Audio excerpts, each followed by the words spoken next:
অনেকদিন থেকেই আমি ডেইলি ব্লগ সারাদিন কি করি সেটা তোমাদের সঙ্গে শেয়ার করা হয় না। তো চলো আজকে তোমাদের সঙ্গে সেটাই শেয়ার করি। তো হ্যালো এভরিওয়ান, কেমন আছো তোমরা? আমি কবিতা চলে আসলাম নতুন একটা ভিডিও নিয়ে। এর আগের ব্লগ ভিডিওগুলোতে তোমরা অনেক অনেক ভালোবাসা দিয়েছো, তার জন্য অনেক অনেক থ্যাংক ইউ।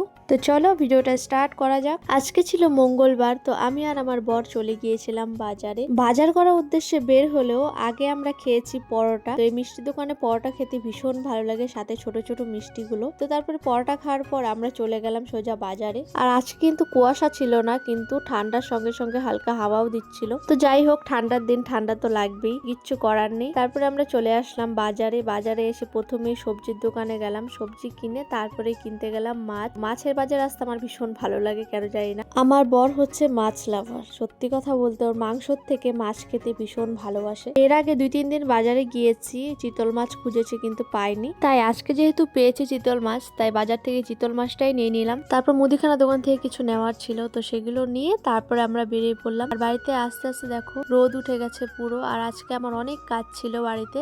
তো বাড়িতে এসে আর দেরি করিনি, বাজারগুলো রেখে তারপর ড্রেস চেঞ্জ করে সোজা ঘরের জিনিসগুলো মুছতে চলে এসেছি, যেমন ড্রেসিং টেবিল, গোদরেজ, যেগুলো আমি প্রায়ই করি, কারণ ধুলো পড়ে যায় তো, আর কালো জিনিসের ধুলোগুলো বেশি দেখা যায়। এগুলো মোছার পর তারপরে আমি ঘরটা মুছে নিলাম। ঘর মুছে স্নান করে তারপরে পুজো দিয়ে তারপরে চলে আসলাম সোজা বিছানা গোছাতে। তো আজকে বিছানা চাদরটা পাল্টেছি, তাই বিছানাটা ভালো করে গুছিয়ে নিচ্ছি। স্নান করার আগে কিছু কাপড় ছিল, সেগুলো ধুয়ে তারপর স্নানে গিয়েছিলাম। তো দেখো তারপরে আমি চলে আসলাম সোজা রান্নাঘরে এসে মাছগুলো আগে স্নানের আগে ধুয়ে রেখে গিয়েছিলাম। মাছ ভাজা করেছিলাম, আর করেছিলাম ধনিয়া পাতার বড়া, আর ভাত করেছিলাম। তো এগুলো দিয়ে আমি এখন দুপুরে লাঞ্চটা করে নেব। তো এগুলো দিয়ে খেতে আমার বেশি ভালো লাগে, মাছ ভাজা তারপরে ধনিয়া পাতার বড়া, যে কোনো বড়াই আমার ভীষণ প্রিয়। গরম ভাতে বড়া আর মাছ ভাজা থাকলে আর কি চাই বলো। তো সাথে নিয়েছিলাম কাঁচা লঙ্কা দুটো।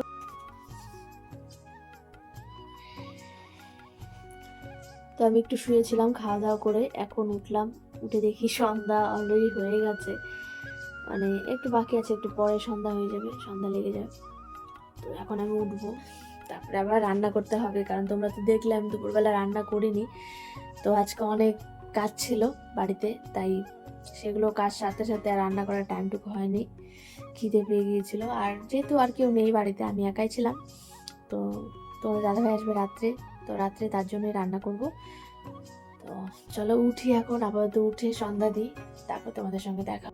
তো সন্ধ্যা দিয়ে তারপরে আমি চলে আসলাম সোজা রান্নাঘরে, কারণ এখন তো আমাকে রান্না করতে হবে। দুপুরবেলা তো অনেক তাড়াহুড়োর মধ্যে আমি মাছ ভাজা আর বড়া দিয়ে খেয়ে নিয়েছি, কারণ আমি একাই ছিলাম। আর ওই খাবারগুলো আমার যেহেতু ভীষণ ভালো লাগে, তো ওগুলোই খেয়েছিলাম। তো দেখো তারপর আমি সব সবজি কাটার পরে কড়াই বসিয়ে তারপরে কড়াইয়ে তেল দিয়ে মাছগুলো ভালো করে ভেজে নিলাম। মাছ ভাজার পর এখন আমি ভেজে নেব বেগুনগুলো। আর ঠান্ডার দিনে বেগুন পোড়া খেতেও ভীষণ ভালো লাগে, যেহেতু আমার বেগুন ভাজা খেতেই ভালো লাগে, তো আজকে বেগুন ভাজাটাই করলাম। বেগুন ভাজাটা উঠিয়ে নেওয়ার পর সেই কড়াইতে আরেকটু তেল দিয়ে তার ফোড়নে দিয়ে দিলাম জিরে দেওয়ার পর দিয়ে দিলাম আলু আর কপি। আলু আর কপি একটু ভাজা ভাজা করে তারপরে দিয়ে দিলাম হলুদ আর লবণ, সেটা দিয়ে ভেজে নিয়ে তারপরে দিয়ে দিলাম আগে থেকে করে রাখা লঙ্কা আর আদার পেস্ট, সেটা দিয়ে ভালো মতো কষিয়ে তারপরে জল দিয়ে দিলাম। জলটা একটু ফুটে ওঠার পর দিয়ে দিলাম মাছগুলো দেওয়ার পরে দিয়ে দিলাম জিরে গুঁড়ো দেওয়ার পরে ধনিয়া পাতা দিয়ে তারপর তরকারিটা নামিয়ে নিলাম। দেখো তরকারিটা দেখতেও যেমন ভালো হয়েছিল, খেতেও কিন্তু দারুণ হয়েছে।